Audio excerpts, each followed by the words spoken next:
Hello प्यारे बच्चों, Doubtnut में आपका स्वागत है। कैसे हैं आप सब लोग? भाई आशा करती हूँ सब लोग बहुत अच्छे होंगे और सबकी पढ़ाई बहुत ही अच्छी चल रही होगी। कुछ बच्चों की कल क्लास बीच में रुक गई थी, बिल्कुल कुछ टेक्निकल कारण की वजह से शायद आपकी क्लास रुक गई थी, लेकिन मैंने आशा की है कि आप सब लोग मेरे प्यारे से इंटेलिजेंट बच्चे हैं, सबने क्लास देखी होगी क्लास के बाद। ठीक है, तो भाई सभी को मालूम है कि सोमवार से लेकर शनिवार तक शाम को 5 बजे आपकी कौन सी क्लास लगती है बेटा? विज्ञान में रसायन विज्ञान की। तो बेटा हमने एक अध्याय स्टार्ट किया था जिसका नाम है रासायनिक अभिक्रिया एवं समीकरण, और इसका है लेक्चर नंबर 7 जिसको आज हमें पढ़ना है। तो बेटा कल हमने क्या पढ़ा था? कल हमने रासायनिक अभिक्रिया के प्रकार इसको स्टार्ट किया था, है ना, कि भाई रासायनिक अभिक्रिया के क्या प्रकार हैं। उसमें दो पढ़े थे हमने, संयोजन और दूसरा वियोजन या अपघटन, है ना। तो आज की कक्षा को इसी से आगे बढ़ाएंगे, लेकिन आपके लिए एक सूचना है कि भाई आपको बहुत सारे बच्चों को फ्री क्लासेस देखने में दिक्कत आती है। तो देखो, डाउटनट ऐप खोलोगे तो साइड में ये डाउटनट का लोगो दिखेगा। अब इस लोगो पे जैसे ही आप क्लिक करोगे तो आपको क्या दिखेगा बेटा? इस लोगो पे क्लिक करते ही आपको आपकी क्लास मांगेगा और आपका मीडियम मांगेगा, आप वो फिल कर दो। उसके बाद बेटा देखो ऊपर लिखा हुआ है लाइव क्लासेस, तो उस समय जैसे 5 बजे खोली तो आपको यहाँ विज्ञान रसायन विज्ञान की क्लास दिखेगी, ज्वाइन नाउ, अभी ही ज्वाइन करें, उस पर क्लिक करोगे तो उस क्लास में पहुंच जाओगे।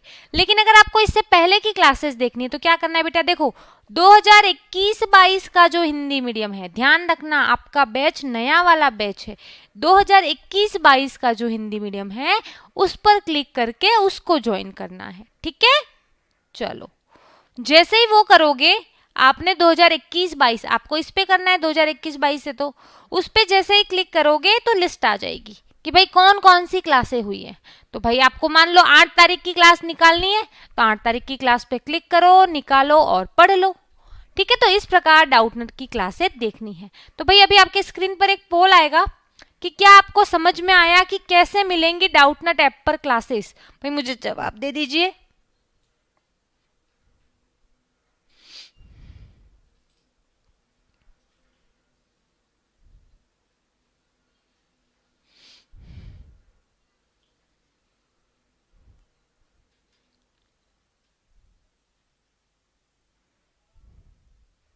आपका बहुत बहुत धन्यवाद, आपने पोल में पार्टिसिपेट किया। अब बढ़ेंगे आगे, लेकिन आगे बढ़ने से पहले क्विज देखेंगे, उसके बाद आगे बढ़ेंगे, है ना। लेकिन उसके पहले मैं आपको एक सूचना दे दूं कि भाई डाउटनट पर एक नया ऑफर आया है, घर बैठे पढ़ाई ऑफर, जो 27 से 30 अप्रैल यानी आज लास्ट डेट है तब तक लागू है। कोई भी कोर्स खरीदोगे और आपको 20% का ऑफ मिलेगा, 20% तक का ऑफ मिलेगा। ठीक है, कूपन कोड लगाना है लॉकडाउन, और क्लास 9 से 12वीं IIT JEE नीट कोई भी कोर्स खरीदो तो ये मिलेगा। अब चलते हैं क्विज की तरफ, देखते हैं पहला प्रश्न। उत्पाद समीकरण में किस और होते हैं?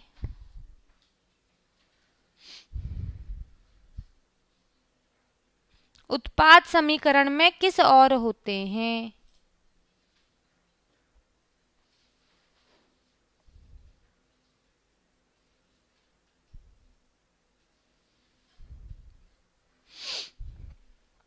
जल्दी बताओ बेटा।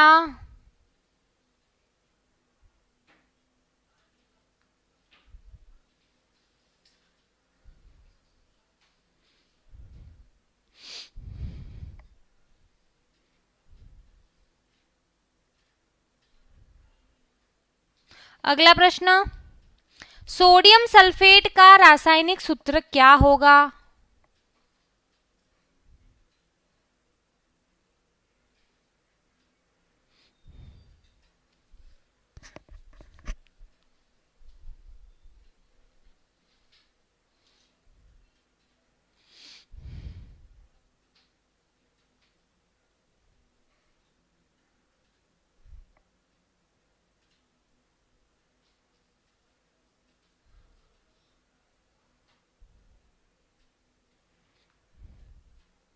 समय समाप्त हुआ, दोनों प्रश्नों के उत्तर देखते हैं फिर बढ़ेंगे आगे, है ना।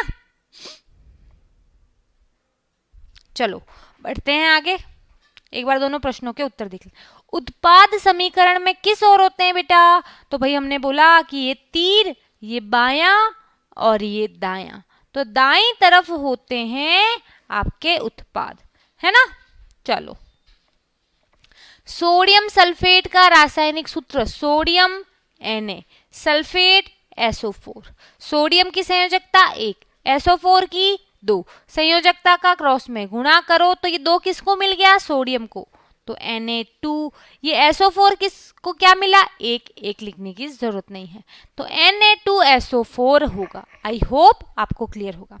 बच्चों के जो भी डाउट थे बिल्कुल हम थोड़ा सा पढ़ लेते हैं, एंड में आपके जो भी डाउट है मैं क्लियर करूंगी।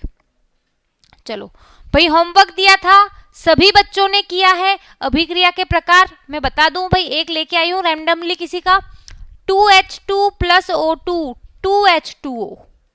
भाई एक उत्पाद है, एकल उत्पाद है, मतलब संयोजन। PCl5 ताप दिया, PCl3 में बदली और Cl2 में बदली।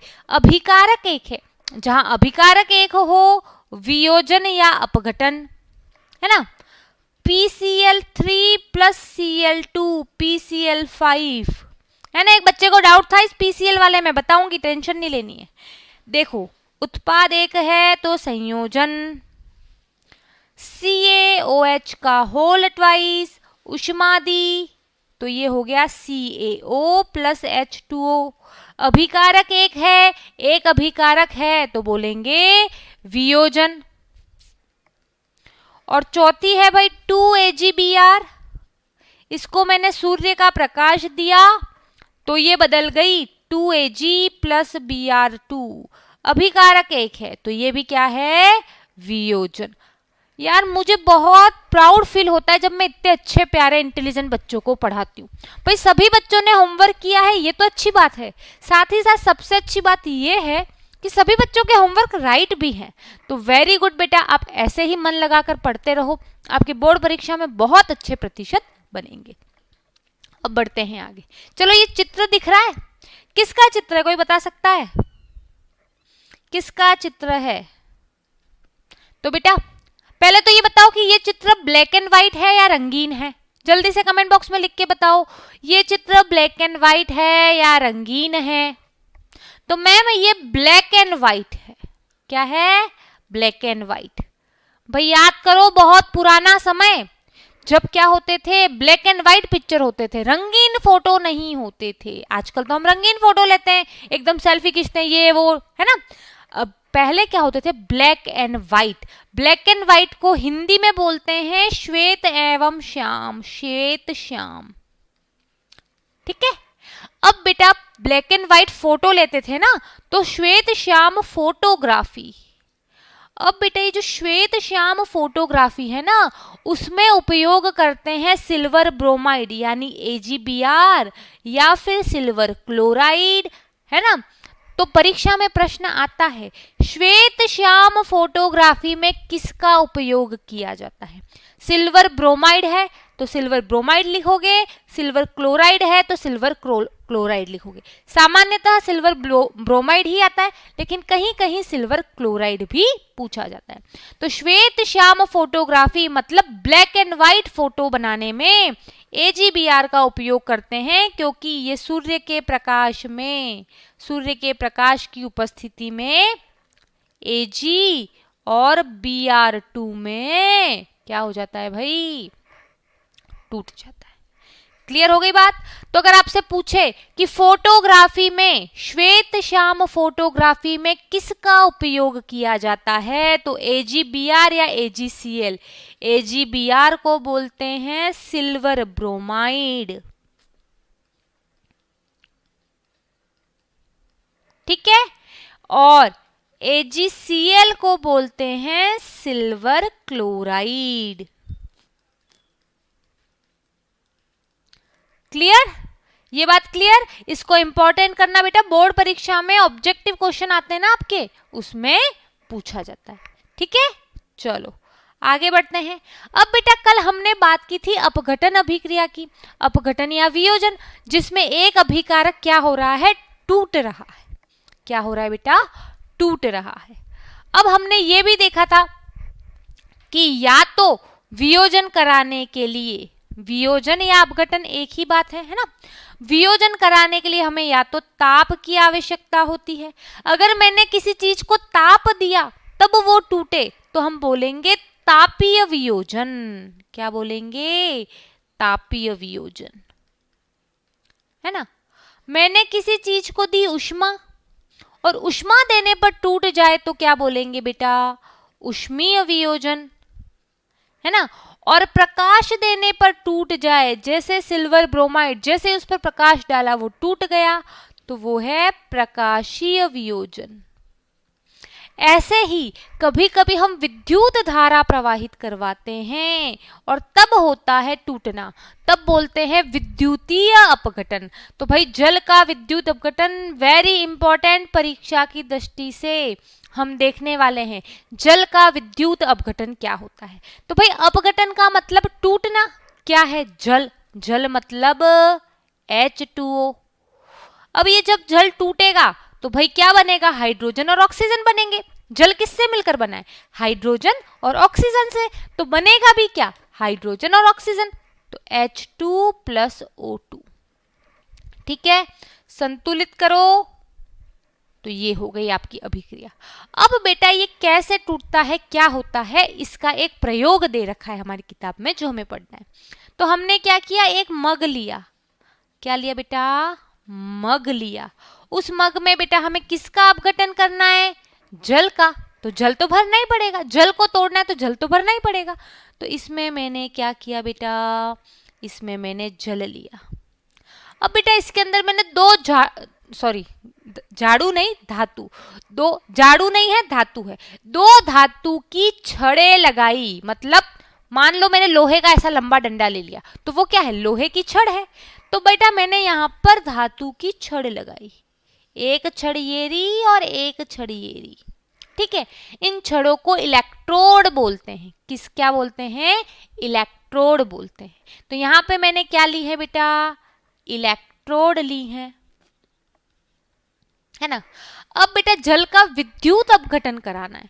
अब विद्युत अपघटन बेटा, विद्युत मतलब लाइट, है ना। मतलब इसमें मुझे क्या करवानी पड़ेगी? लाइट पास करवानी पड़ेगी, तभी वो क्या होगा? टूट जाएगा। मतलब यहाँ मतलब क्या है? मैंने जैसे ही जल के अंदर विद्युत प्रवाहित करवाई, जल टूट गया हाइड्रोजन और ऑक्सीजन में। अब ये जो इलेक्ट्रोड है, ठीक है, ये इलेक्ट्रोड धातु की बनी होती है, इलेक्ट्रोड है। अब मुझे क्या करना है बेटा? अब मुझे विद्युत धारा प्रवाहित करवानी है, तो मुझे चाहिएगी बैटरी। छोटी क्लास में 7वीं में भी पढ़ते हो, 8वीं में भी पढ़ते हो बैटरी। अब बेटा बैटरी के दो सिरे होते हैं, एक होता है धन सिरा। बहुत ध्यान से सुनना, बुक में ये सारी बातें नहीं दे रखी होंगी, सिर्फ प्रयोग दे रखा होगा। बैटरी का एक सिरा होता है धन सिरा और एक होता है ऋण सिरा, है ना। तो बैटरी का एक सिरा है धन सिरा और एक सिरा है ऋण सिरा। और आपने ये भी पढ़ा होगा कि बैटरी के धन सिरे को लंबी लाइन से और ऋण सिरे को छोटी लाइन से व्यक्त करते हैं। तो ये बैटरी है, इसका धन सिरा है और एक ऋण सिरा, ठीक है।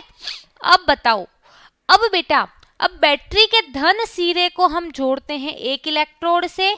यहाँ पे एक स्विच भी है, ये क्या है बेटा? स्विच, ठीक है।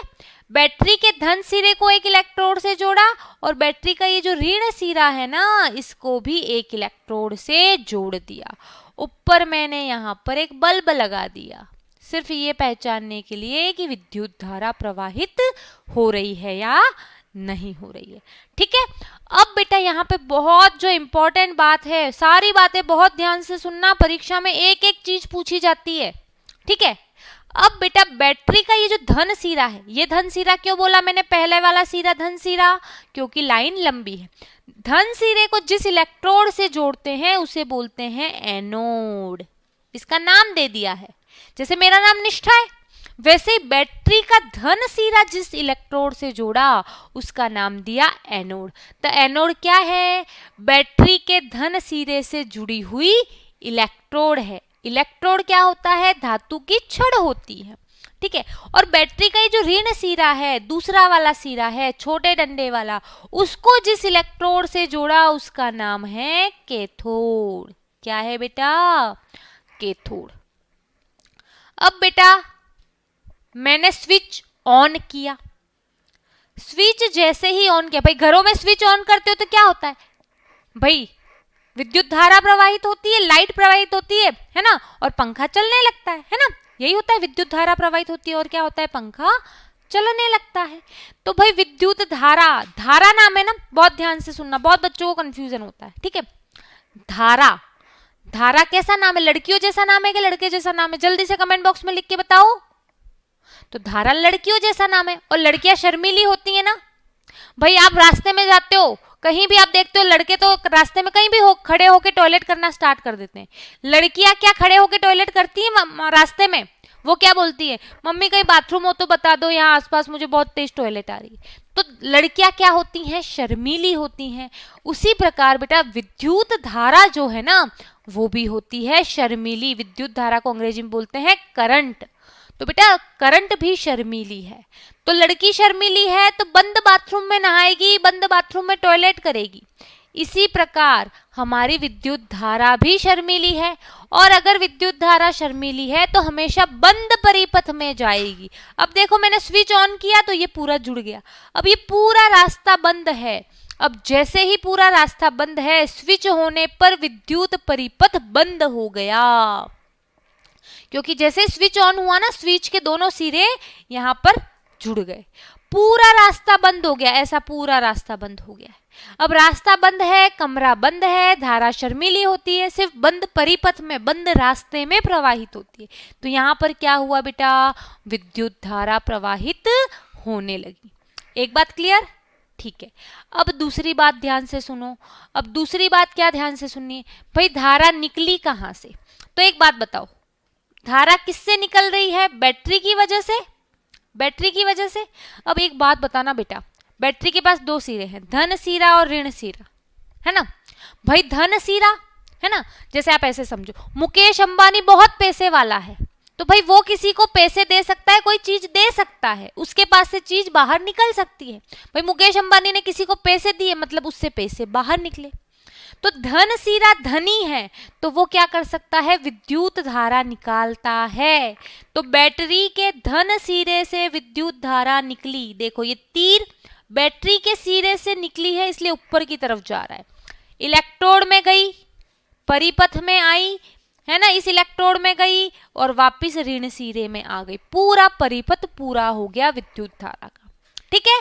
जब आप पढ़ोगे कक्षा 10 में ही आगे विद्युत वाला चैप्टर, तो रुचि मैम और आपको डिटेल में पढ़ाएंगे। तो ये बात समझ में आ गई, ये बात समझ में आ गई कि विद्युत धारा बैटरी के धन सिरे से निकलेगी और ऋण सिरे में घुसेगी, पहली बात।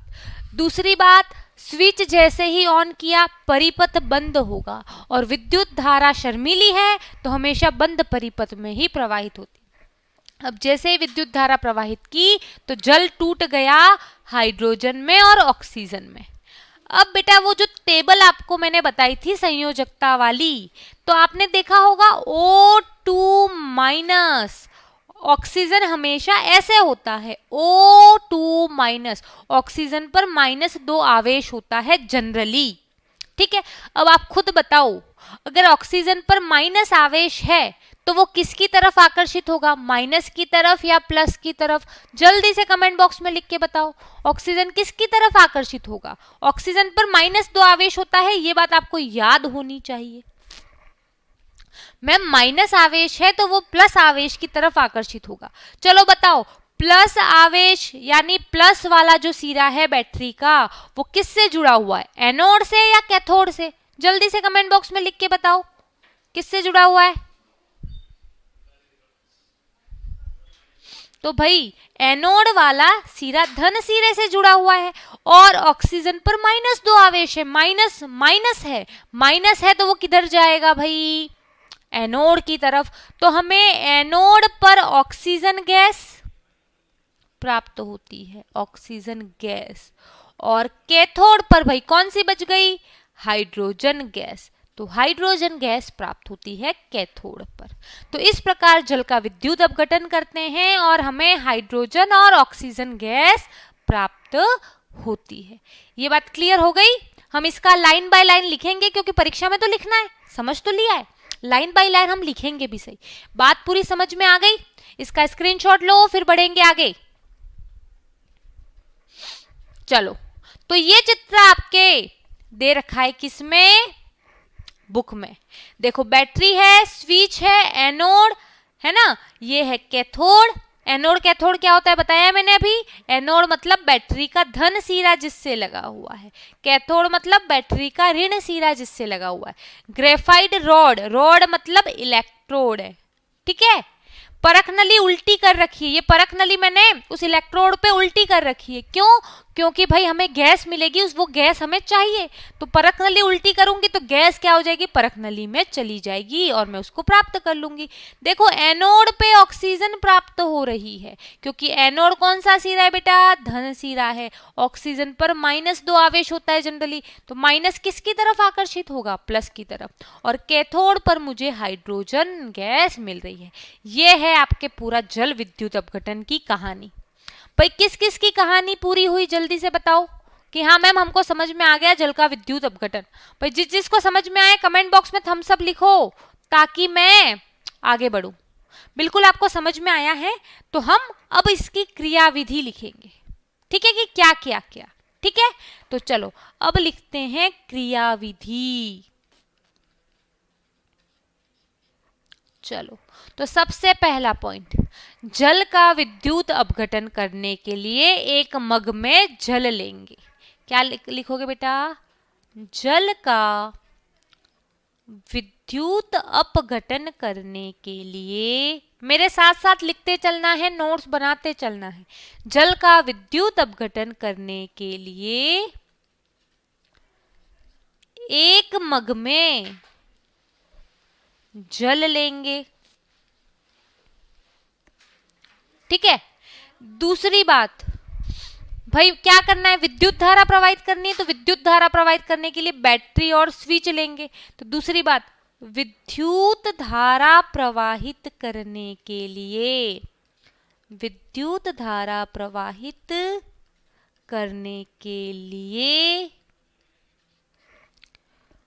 बैटरी स्विच लेंगे तथा उसे इलेक्ट्रोड से जोड़ेंगे। भाई क्या कर रहे हैं हम? इलेक्ट्रोड या रोड एक ही बात है ना, इलेक्ट्रोड या रोड एक ही बात है। तो विद्युत धारा प्रवाहित करने के लिए बैटरी स्विच लेंगे तथा उसे एनोड एवं कैथोड से, एनोड एवं कैथोड से जोड़ेंगे,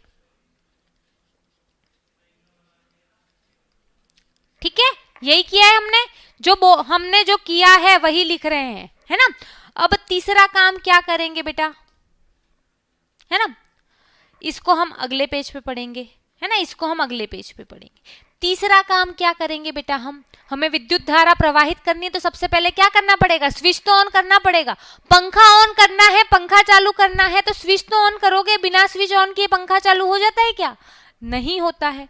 तो विद्युत धारा प्रवाहित करने के लिए, विद्युत धारा प्रवाहित करने के लिए स्विच ऑन करते हैं।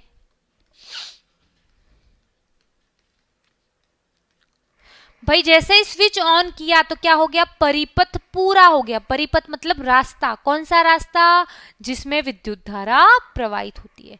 तो भाई लिखना पड़ेगा, स्विच ऑन करने पर विद्युत धारा बैटरी के धन सिरे से निकलती है या विद्युत धारा प्रवाहित होती है। क्या लिखोगे? स्विच ऑन करने पर, स्विच ऑन करने पर विद्युत धारा प्रवाहित होती है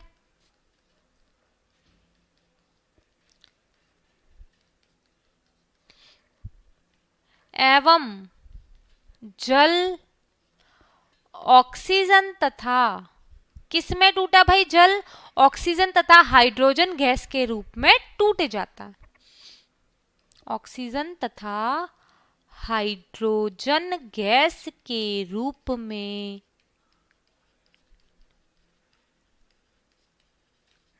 टूट जाता है ना।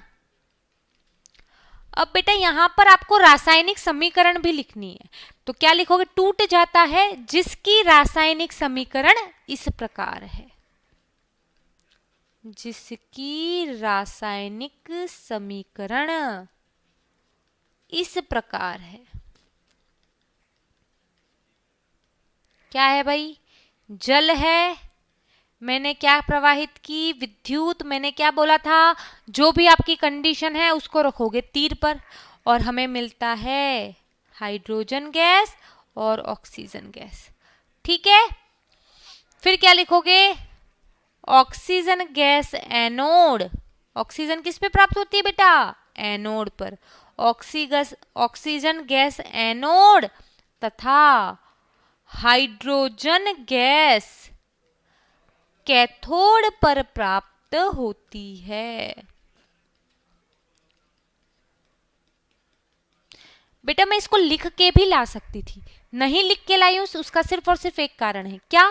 ताकि आपको पता चलेगा हमने क्या क्या स्टेप में काम किया है। लिखा हुआ रहेगा तो पता नहीं चलेगा कौन से स्टेप में क्या काम किया है। मैम फटाफट रामायण गा लेंगी, आप सुन लोगे और बात खत्म हो जाएगी। तो क्लियर है? जल का विद्युत अपघटन सबको क्लियर है? तो दिखाओ थम्स सब की हाँ मैम हमको क्लियर है जल का विद्युत अपघटन। क्लियर है? चलो बढ़ते हैं आगे, है ना, बढ़ते हैं आगे। चलो अब ये क्या है भाई? संयोजन वियोजन अभिक्रिया पढ़ ली। तो एक प्रश्न आया है मेरे दिमाग में, एक बच्चे के दिमाग में प्रश्न आया, very very proud of you, जिसके दिमाग में प्रश्न आया है, बता रही हूं क्या आया। क्या संयोजन अभिक्रिया वियोजन अभिक्रिया की विपरीत होती है?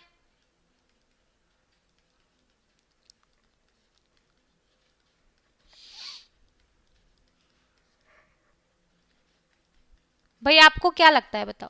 कल हमने बहुत सारे एग्जाम्पल किए हैं, आप बताओ क्या संयोजन अभिक्रिया वियोजन अभिक्रिया की विपरीत होती हैं?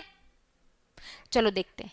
तो बेटा कल मैंने दो समीकरण लिखी थी, एक लिखा था PCl5। PCl5 को जब मैंने उष्मा दी तो वो टूट गया PCl3 और Cl2 में। और एक और मैंने अभी क्रिया लिखी थी कि जब मैं PCl3 और क्लोरीन गैस को मिलाती हूं तो मुझे PCl5 मिलता है। जल्दी से बताओ भाई पहली अभिक्रिया कौन सी है और दूसरी अभिक्रिया कौन सी है? अभिक्रिया का प्रकार बताओ दोनों अभिक्रिया में। वेरी गुड मैम, पहली वाली अभिक्रिया वियोजन अभिक्रिया है और दूसरी वाली संयोजन अभिक्रिया है। अब देखो वियोजन में क्या हुआ? PCl5 टूटा है PCl3 और Cl2 में। संयोजन में क्या हुआ है? PCl3 और Cl2 इन दोनों को मैंने मिलाया और वो बन गया PCl5। इसका मतलब संयोजन अभिक्रियाएं वियोजन अभिक्रिया की उल्टी होती हैं। भाई एक बात समझो, मैंने क्या किया, ये दो मान लो ये भी पेन है, पेन नहीं है, पेन तो हमारे पास नहीं है, ठीक है, मान लो ये दोनों पेन है, ठीक है।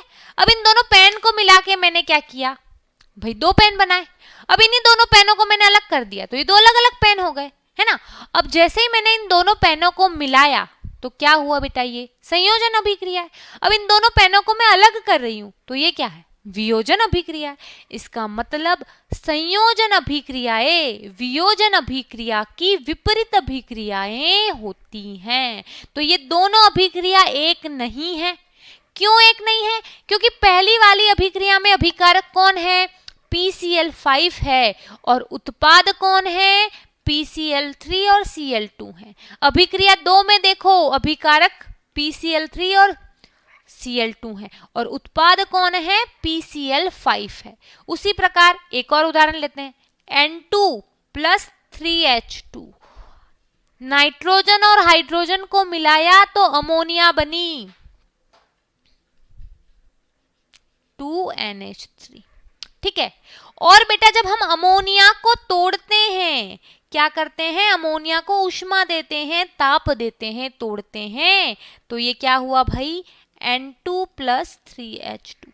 मान लो मेरे पास नाइट्रोजन और हाइड्रोजन है, मैंने इन दोनों को मिला दिया तो अमोनिया बन गई, है ना। तो ये तो हो गई संयोजन। और यहां देखो ये हो गई वियोजन। यहां पे भी देखो, जो इसमें अभिकारक है वो इसमें उत्पाद है। देखो संयोजन का जो अभिकारक है वो वियोजन में क्या है बेटा, उत्पाद है, और वियोजन का जो अभिकारक है वो संयोजन का उत्पाद है। तो इसका मतलब संयोजन और वियोजन अभिक्रियाएं एक दूसरे की विपरीत अभिक्रियाएं होती हैं। क्या होती हैं बेटा, विपरीत अभिक्रियाएं होती हैं। समझ में आया। तो एक बच्चे ने पूछा था कि मैम ये समीकरण और ये समीकरण दो, जो आपने दो अभिक्रियाएं लिखी हैं, एक ही अभिक्रिया है? नहीं बेटा, देख लो, दोनों में अभिकारक अलग अलग है, दोनों में उत्पाद भी अलग अलग है, तो दोनों अभिक्रियाएं अलग अलग है। पहली बात क्लियर। अब संयोजन और वियोजन अभिक्रियाएं हमेशा एक दूसरे की विपरीत होती हैं, है ना। क्या होती हैं, विपरीत होती हैं। क्लियर है बात। संयोजन और वियोजन अभिक्रिया एक दूसरे की विपरीत होती हैं। भाई मैंने दो पेनों को मिला के एक बॉक्स में रख दिया, क्या हो गया, संयोजन अभिक्रिया। दोनों पेनों को अलग अलग कर दिया, क्या हो गया, वियोजन अभिक्रिया, है ना। तो संयोजन अभिक्रिया वियोजन अभिक्रिया की विपरीत अभिक्रिया होती है। तो निष्कर्ष क्या निकला बेटा, निष्कर्ष ये निकला, निष्कर्ष ये निकला कि संयोजन अभिक्रिया, संयोजन अभिक्रिया वियोजन अभिक्रिया की विपरीत होती हैं।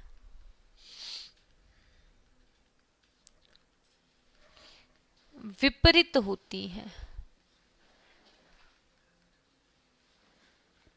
मतलब संयोजन में जिन दो चीजों ने मिलकर एक चीज बनाई है, वियोजन में वही एक चीज टूटकर वो चीज बनाएगी। क्लियर है। तो संयोजन अभिक्रिया वियोजन अभिक्रिया की विपरीत होती हैं, ये बात को दिमाग में बिठा लो।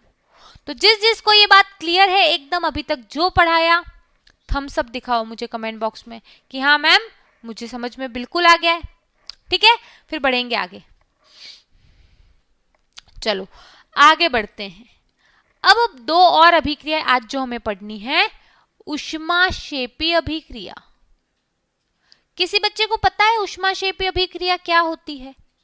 अगर किसी को पता है तो बताओ, है ना। किसी को पता है तो बताओ, फिर मैं बताती हूँ। तब तक मैं पानी पी लेती हूँ। कमेंट बॉक्स में उत्तर दो भाई।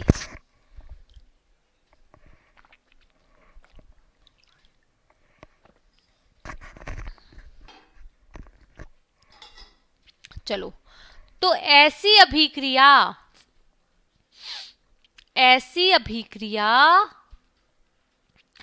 जिसमें ऊष्मा निकले,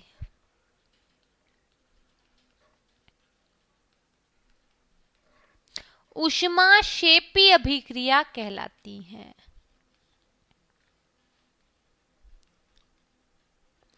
ठीक है, ऐसी अभिक्रिया जिसमें ऊष्मा बन रही है वो क्या कहलाएंगी, ऊष्माक्षेपी अभिक्रिया। भाई मैं आपको बहुत सिंपल सा एग्जाम देती हूँ जो हमारी डेली लाइफ में होता है। ठीक है भाई, सर्दियों का मौसम होता है तब क्या करते हो, सर्दियों का मौसम होता है तब लकड़ी जलाते हो, है ना, और तापते हो। वो सबसे सिंपल एग्जाम्पल है ऊष्माक्षेपी अभिक्रिया का। अरे मैम वो कैसे, भाई लकड़ी है ना, लकड़ी को जलाया, जलाने का मतलब बेटा जलने में कौन सी गैस सहायक, ऑक्सीजन गैस सहायक। तो लकड़ी को जैसे ही मैंने जलाया तो लकड़ी की ऑक्सीजन से अभिक्रिया हुई, और अभिक्रिया हुई तो देखो क्या हुआ, ऊष्मा निकली। और वो जो ऊष्मा है उसी ऊष्मा से तो आप क्या करते हो, तापते हो। तो लकड़ी को जब आप जलाते हो सर्दियों में, वो कौन सी अभिक्रिया है, ऊष्माक्षेपी अभिक्रिया है। कौन सी अभिक्रिया है बेटा, ऊष्माक्षेपी अभिक्रिया है। फिर आपने देखा होगा बेटा घरों में चूना करते हैं, घरों में चूना करते हैं, तो भाई चूने को क्या करते हैं, चूने का पाउडर आता है मार्केट में, सफेद सफेद कलर का पाउडर मिलता है, आप सभी ने देखा होगा। वो चूने का जो पाउडर मिलता है उसमें आप पानी मिलाते हो तो चूने का पानी बन जाता है। तो आपने अगर कभी नोटिस किया हो तो जैसे ही बेटा आप क्या करते हो, घरों में जो चूना है उसमें पानी मिलाते हो, तो आप देखना उस बर्तन को छूना, वो बर्तन गर्म हो जाता है। क्या हो जाता है बेटा, गर्म हो जाता है। क्यों गर्म हो जाता है, क्योंकि वहां पर भी क्या निकल रही है, ऊष्मा निकल रही है। ऊष्मा निकलेगी तो ताप बढ़ेगा, और ताप बढ़ेगा तो आपको चीज क्या लगेगी, गर्म लगेगी। तो उदाहरण देखें भाई, जो मार्केट में आता है चूना, उसको बोलते हैं कैल्शियम ऑक्साइड। क्या है बेटा, चूना। इसकी क्रिया जब हम करवाते हैं जल से, चूने के अंदर डाल दिया पानी, तो क्या बना, चूने का पानी। और मैंने कल आपको बताया था चूने के पानी का सूत्र होता है CaOH का होल ट्वाइस, कैल्शियम हाइड्रोक्साइड। और साथ ही साथ क्या बनी, ऊष्मा बनी। अब देखो, जिसमें ऊष्मा निकले, निकले का मतलब क्या है भाई, उत्पाद है। उत्पाद का क्या मतलब है, जो बन रहा है।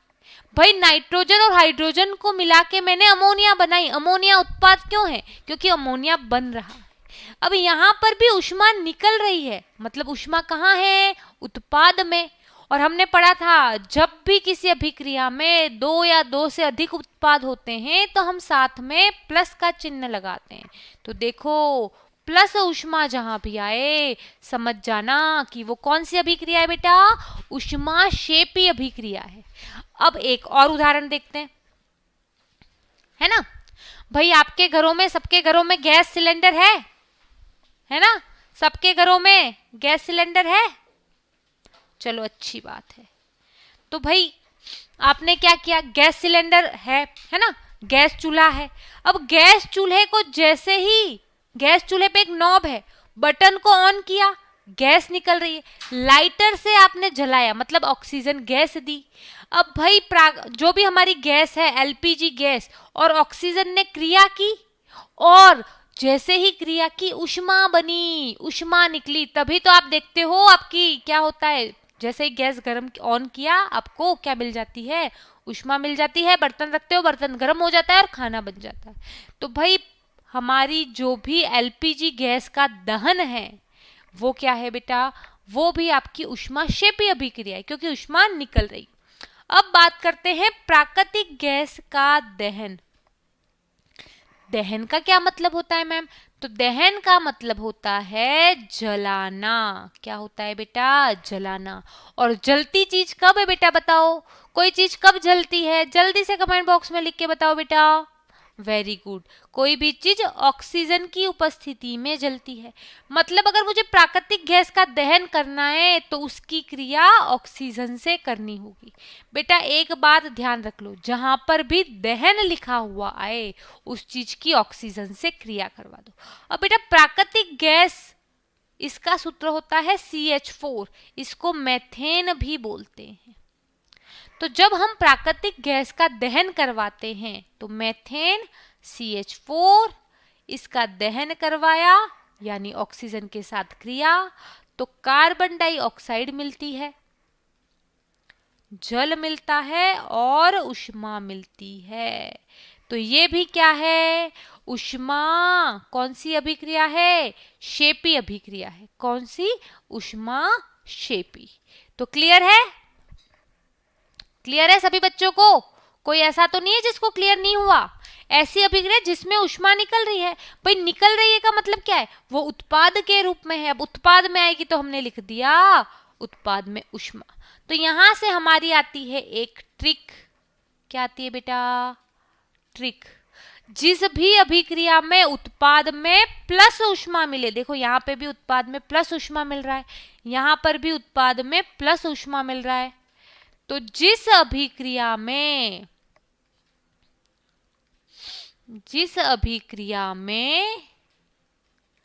उत्पाद में प्लस ऊष्मा लिखा हो, क्या लिखा हो, प्लस ऊष्मा, वो है आपकी ऊष्माक्षेपी अभिक्रिया।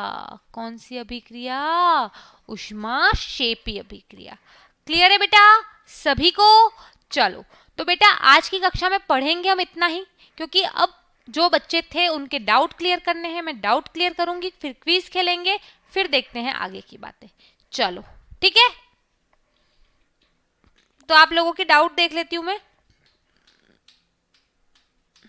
चलो मैम हम एप्पल जूस को एप्पल तो बना नहीं सकते, तो इसमें भौतिक परिवर्तन नहीं है, ऐसा बोल रहा है कुछ बच्चा।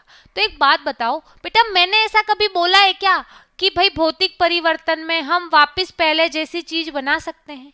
बेटा भौतिक परिवर्तन में हम पहले जैसी चीज बना सकते हैं, लेकिन हमेशा नहीं, हमेशा पहली वाली अवस्था में हम वापस नहीं आ सकते, ये ध्यान रखना।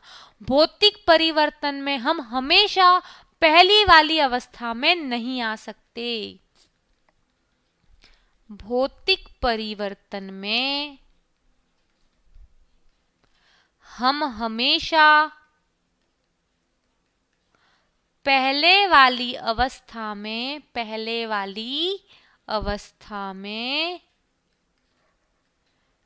नहीं आ सकते। ठीक है, ऐसा जरूरी नहीं है कि हमेशा हम पहले वाली अवस्था में आ ही सके। भाई कुर्सी का टूटना भी क्या है? भौतिक परिवर्तन है। अब आप बोलोगे कि मैम कुर्सी जो टूट गई है उसको वापस जोड़ के पहले जैसी कुर्सी तो नहीं बना सकते। हाँ, जरूरी नहीं है कि हम हमेशा हमारी जो भी पहले वाली अवस्था थी, पहले वाली स्थिति थी, उसमें वापस आ सके। बल्ब का टूटना, भाई पहले बल्ब था अब टूट गया, पहले भी बल्ब किससे बना था? कांच से, अभी भी बल्ब में क्या है? कांच है, मतलब बिल्कुल बल्ब का टूटना भौतिक परिवर्तन है। मैम CaOH2 इसी कैसे हुआ? बेटा CaO प्लस H2O ये बना CaOH का होल ट्वाइस, है ना? ये OH2 ये गलत लिखा है बेटा। अब देखो यहाँ पर एक कैल्शियम, यहाँ पर भी एक कैल्शियम, अभिकारक में 2 हाइड्रोजन, ये 2 इस हाइड्रोजन का भी है और ये 2 ऑक्सीजन का भी है, क्योंकि ब्रैकेट लगा हुआ है। तो अभिकारक में 2 हाइड्रोजन, उत्पाद में भी 2 हाइड्रोजन, अभिकारक में 2 ऑक्सीजन, उत्पाद में भी 2 ऑक्सीजन। मैम ये यही क्यों बना, कुछ और क्यों नहीं बना? तो भाई इस बात का जवाब आपको बेटा जब आप बड़ी कक्षा में जाओगे तब मिलेगा, 11वीं कक्षा में। ठीक है, कि कैसे अणु जो हैं टूटते हैं और आपस में किसी और से जुड़ते हैं, इसका आपको मिलेगा जब आप पढ़ोगे रासायनिक आबंधन, पढ़ोगे 11वीं कक्षा में। अभी आपको 10th लेवल पर रासायनिक अभिक्रियाएं याद करनी होती हैं कि इसकी अभिक्रिया से ये बनता है, ये टूट के ये बनता है, ये सारी बातें अभी आपको याद करनी है। ठीक है, चलो अगला प्रश्न। मैम समीकरण लिखना सिखाइए प्लीज, अभिकारक और उत्पाद दोनों अपने से लिख लें, ऐसा अभी 10th लेवल पर नहीं हो पाएगा। अगर समीकरण संतुलित करने की बात होगी तो आपको दे रखा होगा कि ये अभिकारक हैं, ये उत्पाद हैं, पहली बात। दूसरी बात, कुछ स्टैंडर्ड रासायनिक अभिक्रिया है 40-50 10th लेवल पर 40 से 50 रासायनिक अभिक्रिया है, पांचों हमारे जो चैप्टर हैं उनको मिला के बिल्कुल जब हम पांचों चैप्टर पढ़ लेंगे तब वो अभिक्रियाएं भी देखेंगे कौन कौन सी हैं।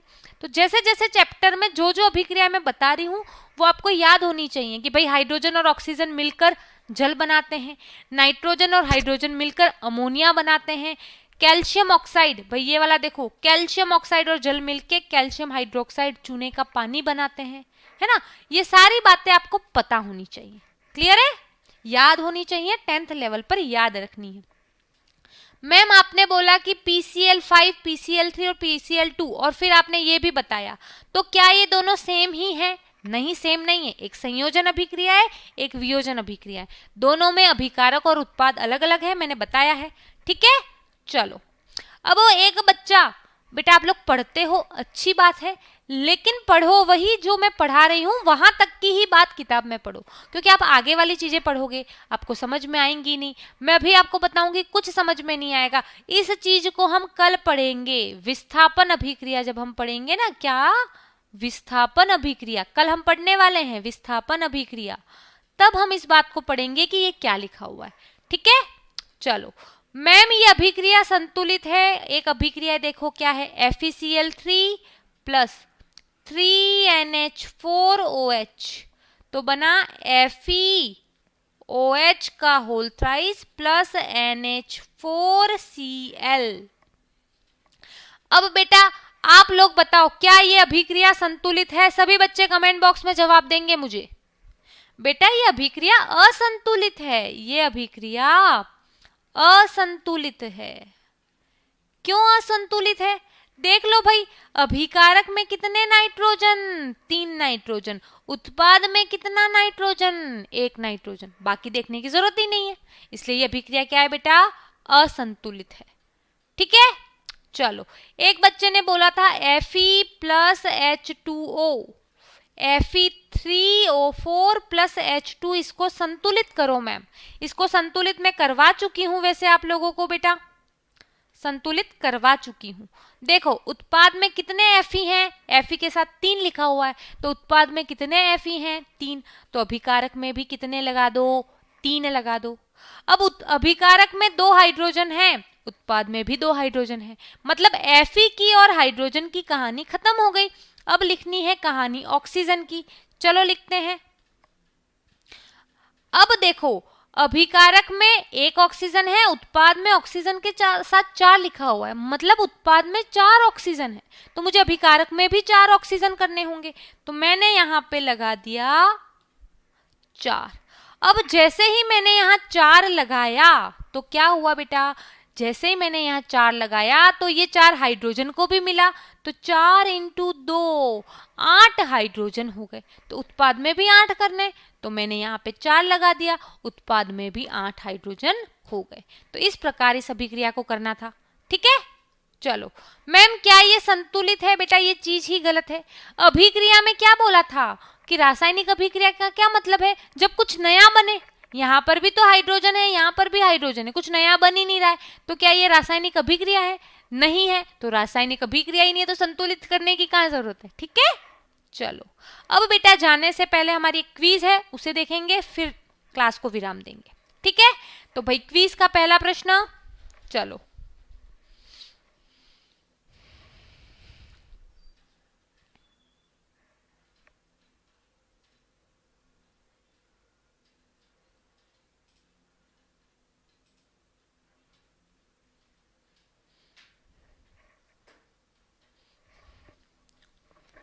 जल्दी करो बेटा।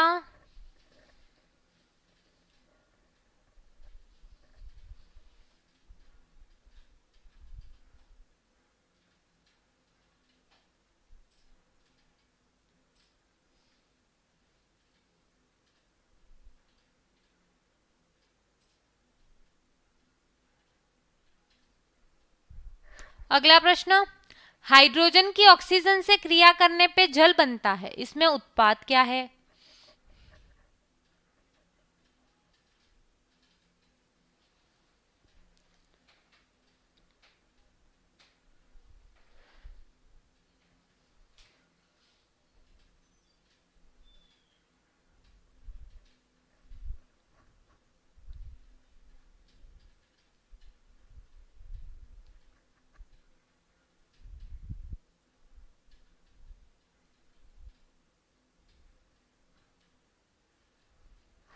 समय समाप्त हुआ, इसी के साथ क्विज समाप्त हुई। प्रश्नों के उत्तर देखते हैं, होमवर्क देखते हैं, फिर चलते हैं। कार्बन और ऑक्सीजन मिलकर कार्बन डाइऑक्साइड का निर्माण कर रहे हैं। कार्बन और ऑक्सीजन मिली तो कार्बन डाइऑक्साइड का निर्माण हुआ। एक अकेला उत्पाद है तो संयोजन अभिक्रिया है। हाइड्रोजन की ऑक्सीजन से अभिक्रिया की तो क्या बना, जल बना। इसमें उत्पाद क्या है, जो नया बन रहा है, क्या नया बन रहा है, जल बन रहा है, तो इसमें उत्पाद क्या है, जल है। ठीक है, अब आपका होमवर्क देख लो। होमवर्क क्या है, तो होमवर्क है आपका कि भाई श्वसन में क्या होता है ये पढ़ के आना है आपको। बायोलॉजी में मैम पढ़ा रही होंगी, श्वसन में क्या होता है ये पढ़ना है। कल मैं बताऊंगी श्वसन किस प्रकार की अभिक्रिया। तो आपका होमवर्क क्या है, श्वसन में क्या होता है ये पढ़ के आओगे, ताकि कल मैं जब समझाऊं तो आपको समझ में आ जाए। तो मिलेंगे कल की क्लास में, तब तक के लिए बाय बाय, टेक केयर। अगर क्लास अच्छी लगी है तो बिल्कुल मुझे बताएं कि हाँ मैम क्लास अच्छी थी। ठीक है, तो मिलेंगे कल की क्लास में, तब तक के लिए बाय बाय, टेक केयर।